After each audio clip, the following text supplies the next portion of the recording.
Opa, e aí, tudo bem? Guilherme por aqui. Bom, o que eu quero compartilhar com você no vídeo de hoje tem a ver com o que o governo americano tem feito ao longo dos últimos 17 meses. É algo sem precedentes na história, a quantidade de estímulos que estão sendo feitos. Isso vai ter um preço, que é o que eu vou discutir no vídeo de hoje. Bom, mas só para você ter uma ideia, mais dólares foram impressos em julho de 2020 do que em 200 anos da moeda norte-americana. E talvez nesse momento você esteja pensando assim, tá bom, e o que eu tenho a ver com isso? Bom, calma que você já vai entender. Desde março de 2020, o governo decidiu injetar trilhões de dólares na economia por um motivo muito simples: minimizar os impactos causados pela crise. Essa ingestão se deve por meio de benefícios pagos para a população por meio de auxílio emergencial. Esse auxílio lá foi de diferentes formas, algumas similares à que nós temos aqui no Brasil, outras não. Por exemplo, lá teve o auxílio emergencial igual a gente teve aqui, só que lá o auxílio desemprego, por exemplo, foi pago em uma maior quantidade, por um período mais longo. Lá também teve uma coisa que nós não tivemos aqui, que foram empréstimos e concessões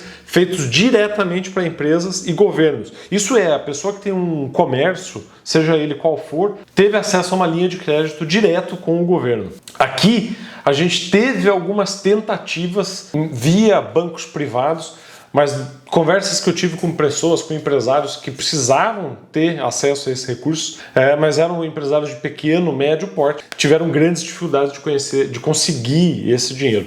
Lá, ao que se deu notícia, foi um acesso mais amplo para pequenas e médias empresas do que foi aqui no Brasil. Lá também teve uma coisa muito diferente do que o que a gente teve aqui, que foram compra, né? O governo foi comprar títulos de dívida. Então, por exemplo, quando uma empresa capta dinheiro por meio de uma debenture, ela gerou um título de dívida. Lá nos Estados Unidos, várias empresas tiveram seu título de dívida adquiridos pelo governo dos Estados Unidos. Então, apesar de tudo isso parecer ser muito bom, e de fato teve o lado bom de tudo isso, essa alta circulação de dinheiro na economia gera um efeito colateral. Um efeito colateral, inclusive, que é muito conhecido por nós brasileiros, que é a inflação. O Brasil, nos anos 80, por exemplo, viveu a hiperinflação. Essa hiperinflação teve como um dos seus principais causadores a quantidade de dinheiro que o governo da época injetou na economia, empregando em grandes obras que foram feitos nos anos anteriores. Essa inflação que é causada pela essa grande injeção de dinheiro na economia é relativamente simples de entender. Ela acontece porque quanto mais dinheiro em circulação, mais as pessoas compram. Quanto mais as pessoas compram, maior é a demanda pelos produtos. E aí os produtos começam a faltar nas prateleiras, nas lojas de carro, nas lojas de eletrodoméstico e automaticamente os preços começam a ser reajustados para cima. A inflação nada mais é do que a medição do reajuste dos preços das coisas. Então, esse é o efeito de uma alta quantidade de dinheiro sendo injetada na economia num curto espaço de tempo e de forma artificial. Toda vez que existe uma alta injeção de dinheiro causada pelo governo, isso é considerado uma injeção de dinheiro artificial, não é considerado uma riqueza produzida pela economia, pelo movimento natural da economia. Só para você ter uma ideia da quantidade de dinheiro que está em circulação lá nos Estados Unidos, um grande número de pessoas teve uma renda maior em 2020 do que em 2019. Tudo isso como resultado dos grandes estímulos, dos grandes auxílios que foram enviados para as pessoas. Teve restaurante lá nos Estados Unidos, por exemplo, que pagou $50 para as pessoas aparecerem nas entrevistas. Justamente porque a economia começou a reabrir, as pessoas começaram a demandar nos restaurantes, nos drive-thrus, e não conseguiam gente para trabalhar, para atender, para produzir os hambúrgueres, para atender e etc. As pessoas não estavam aparecendo nem para as entrevistas. Bom, nesse gráfico que eu estou te mostrando aqui agora, você consegue ver que é um avanço relativamente normal, né? Um ângulo de inclinação basicamente normal. Só que aqui, perto de 2020, esse ângulo muda. Você tem um grande salto. O que é esse grande salto? A injeção, é justamente a injeção de dinheiro que foi feito pelo governo dos Estados Unidos. M2, ele mede justamente o dinheiro que está na mão das pessoas, que está na conta corrente, que está de fácil acesso para as pessoas. é o maior salto de M2 da história dos Estados Unidos. Você pode perguntar assim, mas por que? Guilherme, mas eu tô vendo aqui que tem um aumento constante. Por que esse aumento pontual aqui é um problema? Bom, esse aumento constante, ele se dá justamente por conta da inflação. Por mais que os Estados Unidos tenham inflação muito baixa, tem inflação nos Estados Unidos. E esse aumento do dinheiro em circulação justamente é para compensar essa inflação. Só que esse aumento brutal que a gente está vendo aqui no gráfico, que aconteceu em 2020, ele ainda não repercutiu de forma brutal na inflação. Ainda não repercutiu em termos, tá? Porque se a gente olhar para a inflação de abril, maio e junho, ela está no maior patamar dos últimos 13 anos.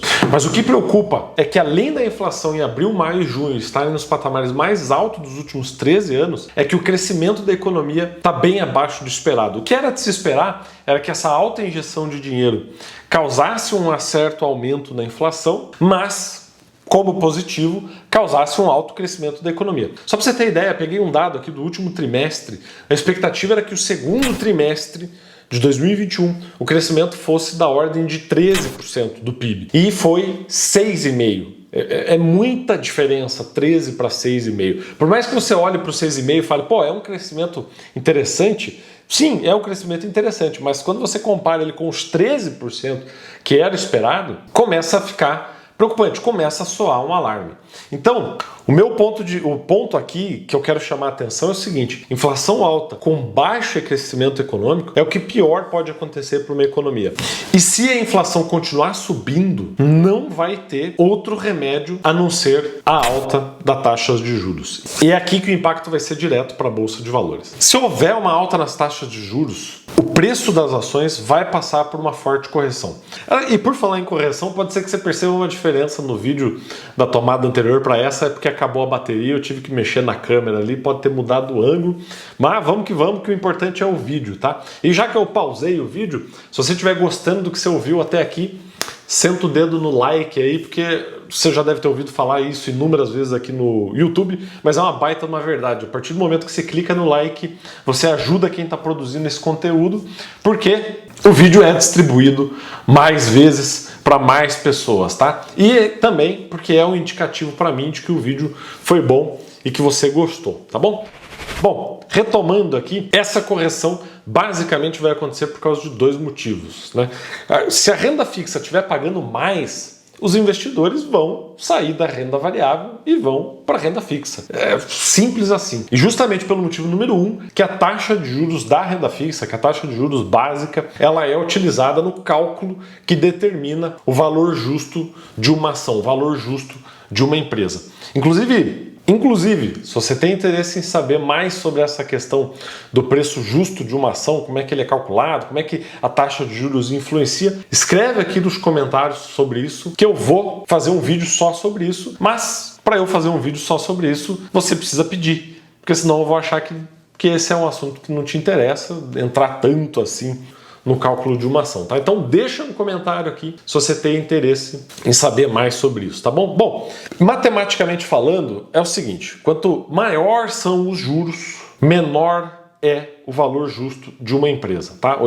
Fazendo uma alteração só nessa variável, lá no cálculo todo, então fazendo uma alteração só nos juros, aumentando os juros, diminui o preço das ações. E aí é o que a Catherine Wood, ela é conhecida como a rainha dos investimentos, ela gerencia lá uma grande empresa no mundo dos investimentos, a ARK Investment Management, até fui olhar aqui para garantir que eu não erro o nome da empresa. Ela disse o seguinte: durante uma entrevista, o apresentador fez exatamente essa pergunta para ela: Catherine, havendo um aumento na taxa de juros, o que acontece com as ações? A resposta dela foi categórica: haverá um reset no preço das ações. O preço das ações hoje, com a taxa de juros lá embaixo, é um. O preço das ações com a taxa de juros mais alta será menor, será outro. Então, isso explica muito bem, isso deixa muito claro, inclusive, a visão de grandes investidores como a Catherine, de que vai haver um reset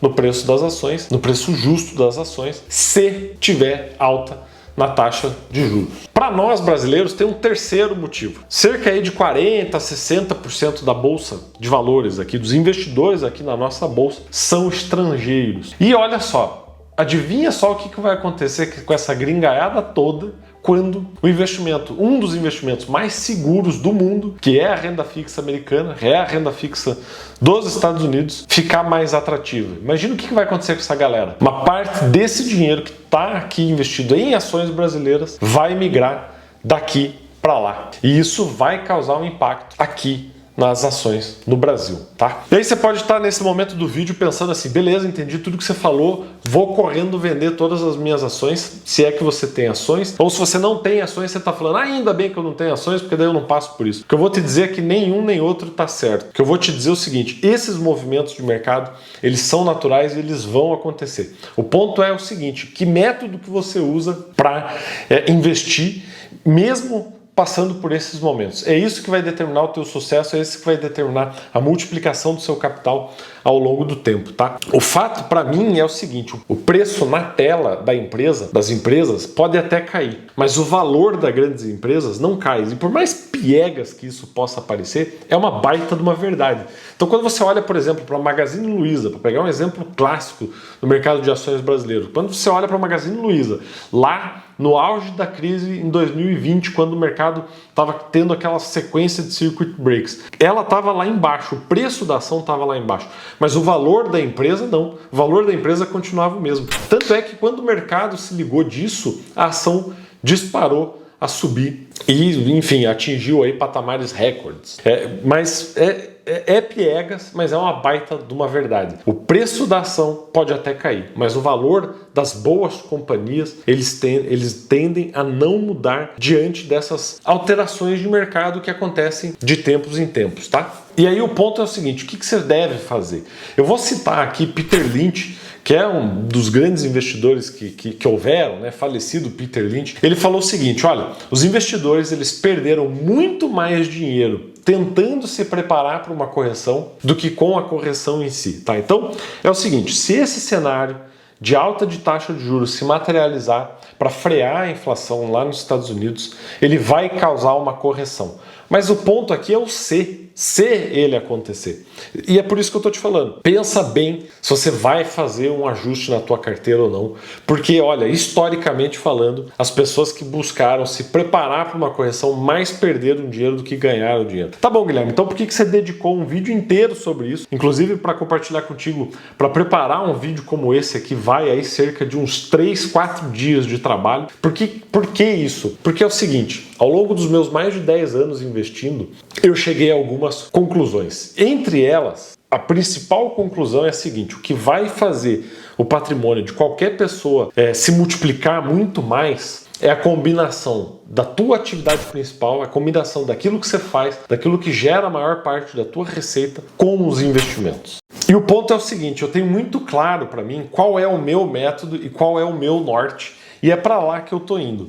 Só que é o seguinte, ao longo dessa jornada vão sendo necessários ajustes pontuais da rota. Inclusive tem alguns troféus de rally aqui, acho que tem 2 troféus aqui atrás, são 2 troféus emblemáticos para mim. Eu durante algum tempo junto com a Lizzie nós competimos em rally de regularidade. E é o seguinte, você recebe a planilha no início da prova, uma planilha que fala ali exatamente o que você tem que fazer, virar à direita em tantos metros, virar à esquerda em tantos metros, seguir em frente, vai ter ali um perigo, um buraco, a velocidade tem que ser tanto, tá tudo ali na planilha muito bem cronometrado. Só que ao longo do trajeto vão acontecendo coisas que vão te exigindo realizar ajustes pontuais na rota. Você sabe qual que é o norte. Tá ali na planilha exatamente o que você tem que fazer. Nos investimentos é a mesma coisa. Você sabe qual que é o norte. Mas não adianta só você ir para o norte. Não adianta só você pensar assim, vou comprar ações e vou esquecer delas porque ações para longo prazo dão resultado. Não existe isso. Você precisa monitorar e você precisa fazer alguns ajustes. E é por isso que eu estou pensando em fazer alguns ajustes pontuais na minha carteira de investimentos. E por que não ajustes estruturais? O que seria um ajuste estrutural? O que que seria uma mudança radical na minha carteira de investimentos? Zerar minhas posições em ações, por exemplo. Eu não estou pensando em fazer isso. Estou pensando em fazer alguns ajustes pontuais em algumas empresas específicas que eu acho que não faça sentido estar posicionado diante de um cenário de alta de taxas de juros que vai gerar uma correção no preço das ações no curto prazo, né? Curto prazo, estamos falando aqui nos próximos meses, outubro, novembro desse ano. Bom, e é isso. Se você gostou desse vídeo, se inscreva aqui no canal. A partir do momento que você se inscreve no canal, você me ajuda a manter esse projeto de pé. Esse projeto que teve uma primeira fase de vídeos gravados, que já acabou, teve uma segunda fase de lives, que já acabou, e está entrando agora na terceira fase, que é a terceira fase de vídeos com vídeos gravados, assim como esse. Então, se você se identificou com esse vídeo, se inscreve, ativa o sininho e com isso você vai receber as notificações de toda vez que tiver um vídeo novo meu. Um abraço e até o próximo vídeo.